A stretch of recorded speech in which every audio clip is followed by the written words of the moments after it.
Business के 5 steps बोल देता हूँ। वो 5 स्टेप्स करोगे तो गारंटेड सक्सेसफुल होने के लिए 5 S. First S is self. पहले अपने माइंडसेट और स्किल्स पे काम करो। माइंडसेट ही नहीं है, बंदा ही नहीं है। अगर आप सॉरी राहुल गांधी बनोगे तो कांग्रेस जीतेगा नहीं, सॉरी बट ये है रियलिटी है। माइंडसेट पे काम करो। सेकंड एस आज की तारीख में बहुत जरूरी है, बिजनेस स्ट्रैटेजी पे। कौन सा प्रॉब्लम सॉल्व कर रहे हो, कैसे प्रॉफिट कमाने वाले हो, ये बहुत बड़ा चैलेंज है, तो strategy. Third, standardization through systems. यानी आप टीम डालो, ऑटोमेशंस डालो, मशीन्स डालो, प्रोसेसेस डालो। यहाँ पे लोग क्या करते हैं, बिजनेस बना दिया, सिस्टम में खर्चा नहीं करेंगे। सर सॉफ्टवेयर 5 लाख का नहीं डालेंगे, 2-2 लाख के 2 आदमी नहीं डालेंगे, वहां पे वो अटक जाते हैं। फिर दिन भर वो नाग जैसा कैश काउंटर पे बैठा रहेगा, रामू काका बन जाएगा। सिस्टम्स डालने के बाद फिर वो वापस कंफर्ट जोन पे चला जाता है। तो फिर उसके बाद fourth is sales through networking. मिलो लोगों को और धंधा बढ़ाओ। And then fifth step is hyper scale. IPO निकालो जिसके मास्टर्स है, वैल्यूएशन करो, फ्रेंचाइजी करो, एक्सपोर्ट करो, मल्टीपल बिजनेसेस में इन्वेस्ट करो। तो ये स्टेप बाय स्टेप करो। प्रॉब्लम क्या होता है मालूम है, लोग बिजनेस एक ठीक नहीं होता, दूसरा बिजनेस चालू कर देते हैं। फिर दोनों में जैसे दोनों बोट में पैर रख दिया, फट जाती है। तो ये स्टेप्स फॉलो करो। Self, strategy, systems to standardization, sales to networking. ये अच्छा हो गया, फिर स्केलिंग करो, फिर आईपीओ, वैल्यूएशन, फ्रेंचाइजी, एक्सपोर्ट्स, वो सब करो, इन्वेस्टमेंट करो। तो ये 5S करेंगे तो आपके एंटरप्रेन्योर सक्सेसफुल होंगे। 100% यस। और ज़्यादातर लोग इसमें ये मिस्टेक करते हैं कि बिजनेस चालू करने के पहले ही सोचते हैं कि यार इसको मैं स्केल कैसे करूँगा। मतलब अभी तक क्या बोलते हैं, वो बच्चा पैदा ही नहीं हुआ और सोच रहे कि भाई शादी मेरे कैसे होगी। एक वेबिनार में आदमी आया था, बोलता है सर आप गारंटी में दो कि मेरा 6 महीने में बिजनेस आप 10x बढ़ा के दोगे। मैंने उसको बोला मैं राइटिंग में देता हूँ, तू गारंटी दे कि जब तेरा शादी होगा तू 6 महीने में 2 बच्चा निकाल के देगा। तू 6 महीने में 2 बच्चा निकाल, मैं 6 महीने में 10x करता हूँ। हो सकता है, बट बिजनेस को सिर्फ ग्रो करने के पहले आप फंडामेंटल्स डालो। उसको मैंने पूछा तेरा बिजनेस स्ट्रैटेजी क्या है, तेरा पेन पॉइंट क्या है, प्लान क्या, कुछ नहीं। सिर्फ प्रॉफिट कमाना और वैल्यूएशन चाहिए, तो धंधा ऐसा नहीं होता है। आपके चैनल पे बोलता हूँ, इंस्टाग्राम वालों, यूट्यूब वालों, हमसे थोड़ा बच के रहना। हम व्यूज के लिए अच्छा बोल देते हैं, बट रियल लाइफ में चक्की किसना पड़ता है भाई। आप देखो ना, एक एल्विश यादव के पीछे उसने कितना मेहनत किया, 1000 एल्विश यादव फेल है। एक एमबीए कॉफी वाला के पीछे 1000 एमबीए कॉफी वाला है, वो फेल है। वो खुद भी अभी उसके फ्रेंचाइजीज फेल है। तो बिजनेस दिखता बहुत इजी है, बट रियल डीप में जाओगे तो हालत खराब होती है। इतना इजी नहीं है। करेक्ट 100%। इवन अभी अगर सर आप अभी बात कर रहे थे फैमिली बिजनेस के बारे में, उसके चैलेंजेस के बारे में, और मैंने आपके बारे में थोड़ा पढ़ा भी है कि आप उसके अंदर तो आपने बहुत महारत हासिल किया हुआ है बहुत सारे बिजनेसेस को। तो मुझे ये नहीं समझ रहा है सर, कोई एक सीक्रेट फॉर्मूला है क्या अंबानीज के पास कि भाई उनके पापा ने अच्छा बिजनेस किया, बेटे अच्छा कर रहे हो और अभी वो अच्छे तरीके से नेक्स्ट जनरेशन को दे पा रहे हैं। जबकि अगर हम दूसरे बिजनेस को देखें तो आजकल ज़्यादातर फैमिली में ये देखा गया है कि पापा जो बिजनेस कर रहे हैं, बेटा वो बिजनेस करना नहीं चाहेगा। बेटे को क्योंकि इन एंड आउट पता रहते हैं या वट एवर अंदर की पता रहती है कि यार कितने स्ट्रगल में। तो एग्जैक्टली प्रॉब्लम क्या है? क्या पापा बेटे के ऊपर भरोसा नहीं कर पा रहे, ये प्रॉब्लम है, या बेटे को अंदर की बिजनेस की डिटेल्स पता है? मैं बोल देता हूँ, all businesses, family businesses follow Indian mythology. Brahma, Vishnu, Mahesh. Brahma मेहनत करके स्थापना करता है, विष्णु उसको मैनेज करके अच्छा प्लेटफॉर्म बनाता है। फिर थर्ड जनरेशन आता है। ये थर्ड जनरेशन का प्रॉब्लम रहेगा, सेकंड का नहीं रहेगा। थर्ड जनरेशन आता है, या तो वो केपेबल नहीं है, या तो उसको लगता है बिजनेस केपेबल नहीं है, वो यो कूल बोल के डिस्ट्रॉय कर देता है। तो 2 रीजन है कि या तो वो बिजनेस लाला स्टाइल चला रहा है कि बच्चे को, अभी आप अच्छा कमा रहे हो तो आप बच्चे को अच्छे स्कूल में भेजोगे कि बीएमसी स्कूल, अच्छे स्कूल में भेजोगे, अब्रॉड भेजोगे, अच्छा उसको एजुकेशन दोगे, और फिर जब वो 24 साल का होगा वो बोलेगा पापा प्राइवेट एजुकेशन सक्स, नई सिस्टम है, कोई ब्रांचेस नहीं है, कैश में आप धंधा कर रहे हो, 20-20 घंटा खड़ा रहना पड़ता है, संडे काम करना पड़ता है, मुझे सब नहीं करना है, I want to enjoy my life, तो I do job, I do startup. तो या तो बिजनेस वर्दी नहीं है, या फिर बच्चे को हम इतना ओवर पैम्पर कर देते हैं कि आ मेरा राजा बेटा, कि बच्चा आता है, सब उसको सल्यूट करते हैं, और बाहर जाके प्यून बोलता है कि 5000 का नौकरी नहीं मिलेगा, साले को सांप बना दिया।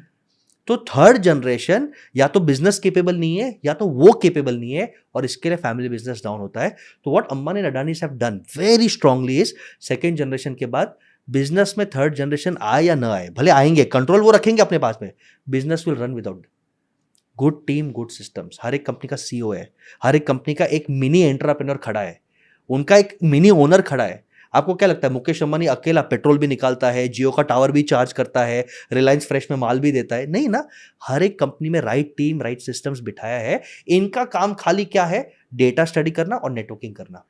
एंड सेकेंड इज, ये अपने बच्चे को, भले आपको लगता है ऐशो आराम है, रगड़ाते हैं, 3 साल किसी मैनेजर के अंदर रगड़ाया। अडानी साहब ने तो अपने बच्चे को ट्रेन में सादे क्लास में भेजा कि तू पोर्ट पे जा, 3 साल सीख बिजनेस, बाद में तेरे को मैं खुर्ची दूंगा। तो जब तक आप बच्चे को केपेबल नहीं बनाते, बिजनेसेस ग्रो नहीं करता। करेक्ट। और फैमिली बिजनेस में मेरा सबसे फेवरेट लाइन है कि जब बच्चा तैयार होता है ना, तो बाप पावर छोड़ता नहीं है।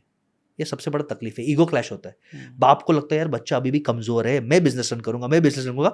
बच्चा फ्रस्ट्रेट होता है कि डैड अब मैं सीखा हूँ, नया इनोवेशन है, डिजिटल लाना है, सॉफ्टवेयर लाना है, एआई लाना है। पापा बोलते नहीं खर्चा नहीं करना है, खर्चा नहीं करना है, तेरे को कुछ आता नहीं है। तो यहाँ पे फैमिली बिजनेस में 2 मॉडल चलते हैं। एक होता है Lord Ram model. Lord Ram यानी बच्चा बाप को छोड़ता है कि मैं जा रहा हूँ 14 साल वनवास में, खुद का बिजनेस बिल्ड करूंगा, जब आपको प्यार मोहब्बत आएगा आप मुझे पैसा दे देना। या तो सेकेंड बिजनेस मॉडल चलता है औरंगजेब मॉडल, कि बच्चा बगावत करता है, बाप को भाई को कैप्चर करता है और बोलता है मैं बिजनेस मेरे हिसाब से चलाऊंगा, आप चुपचाप साइड में बैठो, घर पे तोड़फोड़ कर देता है। तो अनफॉर्चुनेटली फैमिली बिजनेस में या तो लॉर्ड राम मॉडल या औरंगजेब मॉडल ही करना पड़ता है। इसके लिए हमारा सबसे बड़ा स्ट्रेंथ क्या है कि we become friends to the father and the son and we coach them कि भाई तुम दोनों बात करो, थर्ड एम्पायर हम रहेंगे। तो ईगो प्रॉब्लम खत्म हो गया। दोनों बोलते हैं बस सर जो डिसाइड करेंगे हम वो करेंगे। तो हम ऐसे न्यूट्रल, थोड़ा स्पिरिचुअलिटी रख के, थोड़ा ठंडा दिमाग रख के ऐसे स्टेप्स बताते हैं कि किसका ईगो हर्ट नहीं होता।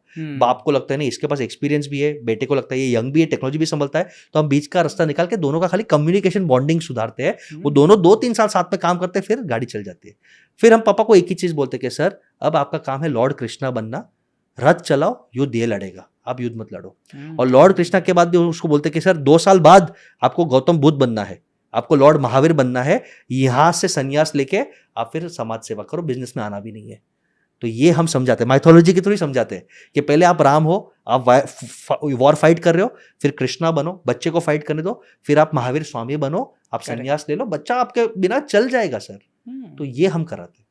अमेजिंग अमेजिंग सर, ये कितनी मतलब इम्पॉर्टेंट तरीके से आप लोगों को समझा रहे हो। मतलब मैं तो अभी जस्ट वही सोच रहा था कि हाँ यार 2 तरीके के लोग होते हैं, एक औरंगजेब एक राम, दोनों का अलग तरीका है। और उसको आपने बिजनेस एंगल से दे दिया। मतलब रियल में ये बहुत बहुत अच्छा एग्जाम्पल भी है और आई थिंक इससे लोग समझ भी पाएंगे। और मैं तो सर अगर ऑडियंस होता, ये चीज़ देखते रहता ना, इतना अच्छी कन्वर्सेशन में देखता होता, तो मैं सबसे पहला एक ही काम करता कि भाई ये वीडियो को मैं लाइक करता और अगर चैनल को अब तक सब्सक्राइब नहीं किया तो कर लेता था। और इम्पोर्टेंट बसेश गाला के चैनल को सर्च करके उसको सब्सक्राइब करो, तो ऐसे ज्ञान रोज मिलेंगे। तो विरल सर और बसेश सर के दोनों के चैनल को सब्सक्राइब करो, ऐसे ज्ञान मिलते जाएंगे। एब्सोल्युटली एब्सोल्युटली, नहीं बहुत इंपॉर्टेंट चीज़ें सीखने मिल रही है सर। अगर मैं फैमिली रन बिजनेस की बात करूँ तो सर एक और प्रॉब्लम ये आता है, जैसे भी आप अंबानीज की बात कर रहे थे कि चलो उन्होंने स्ट्रगल करवाया अपने बेटे के किसी मैनेजर के अंदर जॉब करवाया। अभी होता क्या है कि चलो अगर मैं फर्स्ट जनरेशन हूँ, मैंने खुद ने बिजनेस चालू किया है, तो मुझे पता है कि यार मैंने अपने अर्ली स्टेज में वो स्ट्रगल देखा है, मेहनत की है, अर्ली डेज में मैंने चालू किया है, तो मुझे वो अप्स डाउन सारी चीज़ें पता है। अब ये लेवल पे ग्रो हो गया हो, आपने जैसे बताया कि मैं अपने बेटे को अच्छी स्कूल में डालूंगा, अच्छा परवरिश दूंगा, तो मैं जानबूझ के उसको स्ट्रगल कैसे दूं? मतलब एक क्वेश्चन ये आता है कि भाई मैं अभी उसको बिना एसी वाले रूम में तो सुला नहीं पाऊंगा, उसको बिना गाड़ी के स्कूल में तो भेज नहीं पाऊंगा, मुझे जबकि पता है कि यार ये सारी चीज़ें करेगा तभी तो वो पैसे की वैल्यू समझेगा।